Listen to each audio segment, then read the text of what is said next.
ఏమ్మా రాధా, అమ్మా రాధా,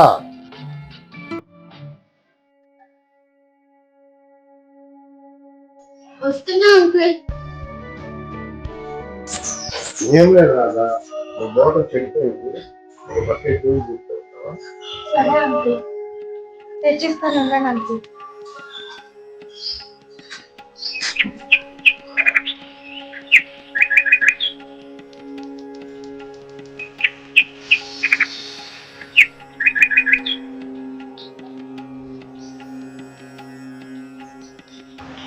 థ్యాంక్స్ అమ్మా. కష్టాలన్నీ నాకే. మోటార్ ఇవ్వాలని చెప్పుకోవాలా, రకాలకి పిలిచేస్తాయి వాటర్ అవుతుంది. నాకు అవసరం ఒకటి బకెట్ ఇస్తాను, ఇవి ఇవ్వాలమ్మా. ఇస్తాను కదా, ఉంటానమ్మా. కష్టాలన్నీ నాకే, భగవంతుడు నాకే పెడతాను కష్టాలు.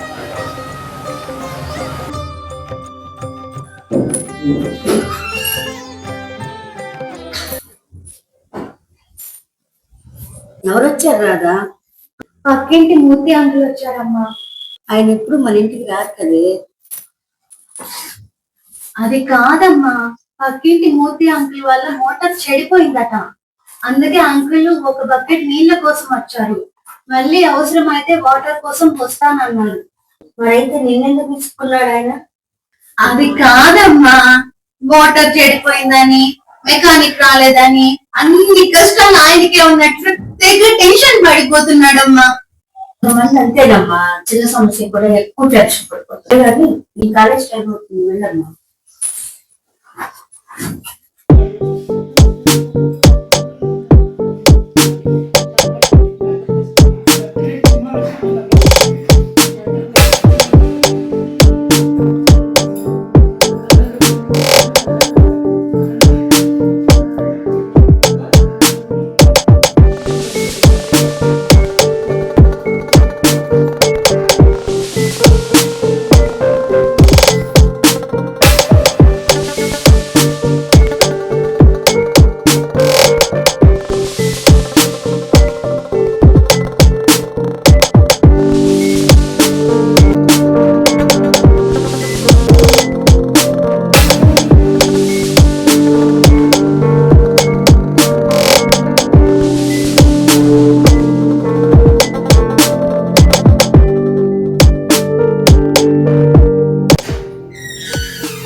అమ్మా రాధా,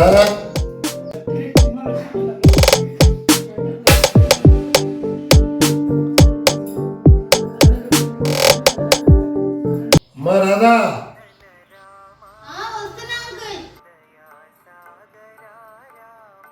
ఏంటి అంకుల్? ఏం లేదు రాధా, గ్యాస్ బండ్ అయిపోయింది. మీ ఇంట్లో ఎక్స్ట్రా ఉందేమో అని అడగడానికి వచ్చాను. భగవంతుడు నాకు అన్ని కష్టాలు పెడుతున్నాడు అమ్మా. నేను మిమ్మల్ని డిస్టర్బ్ చేస్తున్నాను ఏమనుకోవద్దు. ఎందుకు నా భగవంతుడు నా మీద ఏమి ఆతన కనికరం లేకుండా అడగమ్మ కొద్దిగా చూడు. ఉండండి అంకుల్, అమ్మని అడిగి చెప్తా. అమ్మ, మూర్తి అంకుల్కి ఎక్స్ట్రా గ్యాస్ బండ్ ఏమన్నా ఉందా? లేదండి మూర్తి గారు. స్టవ్ మీద అన్నం గిన్నె పెట్టాను, సగంలో గ్యాస్ బండ్ అయిపోయింది. అలాగైతే మూర్తి గారు కొంచెం మీ గిన్నె తెచ్చి ఉండి మా స్టవ్ మీద పెట్టిస్తాను. సరేమ్మా, తెచ్చిస్తాను. భగవంతుడు కష్టాలనే నాకే పెడతాడు, ఎందుకు పెడతాడో తెలియదు. మిమ్మల్ని ఇబ్బంది పెడుతున్నాను ఏమనుకోవద్దమ్మా.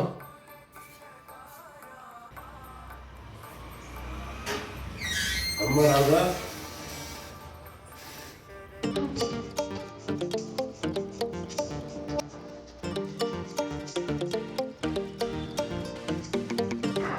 నేను వచ్చేలో పంపులు కూర్చోమని చెప్పమ్మా. రండి అంకుల్, వచ్చి కూర్చోండి.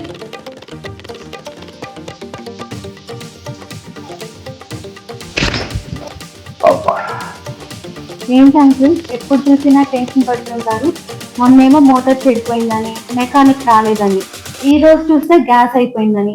దేవుడు మిమ్మల్ని కష్టాలు పెడుతున్నాడు అంటున్నారు. అసలు దేవుడు మిమ్మల్ని ఏం కష్టాలు పెట్టాడు అంకుల్? నా కష్టాలు నీకేం తెలుసమ్మా? అంత పెద్ద ఇంట్లో ఒక్కడనే ఉంటానా? నా కొడుక్కి కూతురికి పెళ్లి చేశా, వాళ్ళంతా కూడా అమెరికా వెళ్ళిపోయారు. మీ ఆంటీ కూడా మనవరాల కోసమని అమెరికా వెళ్ళిపోయింది. టైంకి ఫుడ్ పెట్టేవాళ్ళు ఎవరు? ఇప్పుడు నువ్వేదో మంచిదాన్ని కాబట్టి బకెట్ నీళ్ళు ఇచ్చాము, రైస్ అరేంజ్ చేస్తున్నావు. రోజు అడగలేనుగా, అన్ని కష్టాలన్నీ నాకే ఇచ్చాడు రోజు. అంకుల్ మీకు ఒక విషయం చెప్పనా? మీకు దేవుడు అన్యాయం చేశాడు అంటున్నారు కదా, దేవుడు మీకు ఎంత న్యాయం చేశాడో తెలుసా? ఏం న్యాయం చేశాడయ్యా? ఏం న్యాయం చేశాడు? నా కొడుకు నా దగ్గర లేడు, కూతురు లేదు, నా భార్య లేదు, ఒక్కడే ఉన్నా. ఏదో న్యాయం చేశాడు. చెప్పుకో ఏం న్యాయం చేశాడో. అదేంటి అంకుల్ అట్లా అంటున్నారు? ఆ దేవుడు మీ పిల్లల పెళ్లిని చేశాడు, అమెరికా పంపించాడు, మీరు వృద్ధాప్యంలో ఆడుకోవడానికి మనవరాలను ఇచ్చాడు, అంత పెద్ద ఇల్లు ఇచ్చాడు మీరు ఉండడానికి. ఇంతకన్నా ఇంకేం కావాలి అంకుల్ మీకు? మరి ఇప్పుడు నా సమస్యను పరిష్కారం ఏం చేశాడు భగవంతుడు? నొక్కన్న పెట్టాడా? ఇంటానికి తిండి లేదా? ఏం చేయాలో అర్థం కావట్లేదు. నువ్వేమో న్యాయం చేశాడు అంటున్నావు. నీకు చెప్పడానికి చాలా ఈజీగా ఉంటుంది కదా. ఇప్పుడు నీ బాధ మీకు తెలుస్తుందా, నాకు తెలుస్తుందా? నాకు చెప్పు నా పరిష్కారం దీనికి. అమ్మా రాదా అన్నోటిని తీసుకెళ్ళి అప్పుడు అమ్మా ఒకసారి మంచి హార్ట్ డిస్కషన్ జరుగుతుంది బాబుతో. ఏంటమ్మా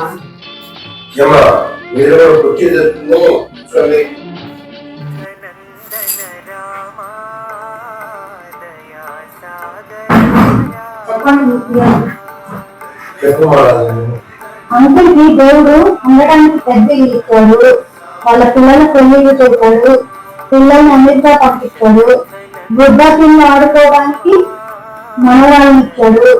ఇంత న్యాయం చేసినా కూడా దేవుడు అంకుల్ కి ఏదో అన్యాయం చేశాడని అంకుల్ ఫీల్ అయిపోతున్నాను. నా సమస్యలు చెప్పమ్మా. ఇవన్నీ కూడా దేవుడు న్యాయం చేశాడు. ఇది నా గొప్పని బాగా పరిష్కారం చెప్పమ్మా. అంకుల్ సమస్య ఏంటంటేనా, ఇంట్లో ఒక్కరే ఉంటారు, ఆయనకి వండి పెట్టడానికి ఎవరు లేదు. మరి దీనికి పరిష్కారం ఏంటి? మూర్తి గారు నేను ఒక మాట చెప్తాను, మీరు వింటారా? మీకు చెప్పేంత సలహా ఇచ్చేంత చెప్పచ్చు కాదు. మీకు వీళ్ళ డబ్బు ఉంది, ఉండటానికి ఇల్లు ఉంది, మీకు ఎటువంటి ఫైనాన్షియల్ ప్రాబ్లం లేదు, మీ పిల్లలు చక్కగా అమెరికాలో సెటిల్ అయిపోయారు, మీ వైఫ్ వచ్చిన ఆవిడకి ఒప్పుకోండి, మీ ఇద్దరికి ఒక మనిషి తోడు కావాలి. దీనికి ఒక పరిష్కారం చెప్తాను, మీరు వింటారా? చెప్పుమ్మా. ఇప్పుడు డిస్కషన్ నడుస్తుంది దానికే కదా. నా సమస్య పరిష్కారం అంటే నేను చెప్పలేకపోయింది. నువ్వు చెప్పు. అనాథ శరణాలయంకి వెళ్ళండి, పిల్లల్ని దత్తత తీసుకోండి, మీకు తోడుగా ఉంటారు, మీరు హెల్ప్ చేసినట్టు ఉంటుంది వాళ్ళకి. చెప్పడానికి బాగానే చెప్పారు, మీరు చేస్తారా? నేను చేసిందే చెప్తున్నాను మూర్తి గారు. అంటే వీళ్ళిద్దరు నా సంతకులు కాదండి. ఏం మాట్లాడుతున్నారు? నేను వెళ్ళి కూర్చొని జరిగిందంతా చెప్తాను. కూర్చోండి.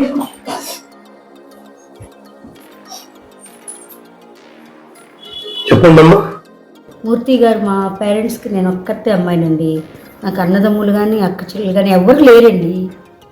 మేము కోటేశ్వరులు అయినా కానీ అన్నీ వదిలేసి లవ్ మ్యారేజ్ చేసుకొని నా భర్తతో అమెరికా వెళ్ళిపోయాను. అక్కడ నా భర్త నన్ను వదిలేసి సెకండ్ మ్యారేజ్ చేసుకున్నాడండి. అక్కడ ఒంటరిగా ఉండలేక తిరిగి నాన్న దగ్గరికి వచ్చేసానండి. నాన్న తన ఆస్తినంతా నాకు కాలం చేశారు. నాన్న పోవటంతో మళ్ళీ ఒంటరిగానేనండి. ఏం చేయాలో ఆలోచిస్తూ నా ఫ్రెండ్ ఒక సలహా ఇచ్చింది.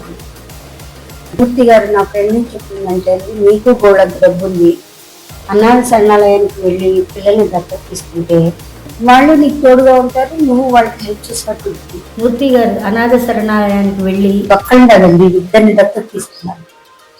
అందుకే మిమ్మల్ని కూడా అనాథ పిల్లల్ని దత్తత తీసుకోమని చెప్పానండి. మంచి పరిష్కారం చెప్పారమ్మా. తప్పకుండా ఆలోచిస్తాను. మీకు చాలా థ్యాంక్ యూ.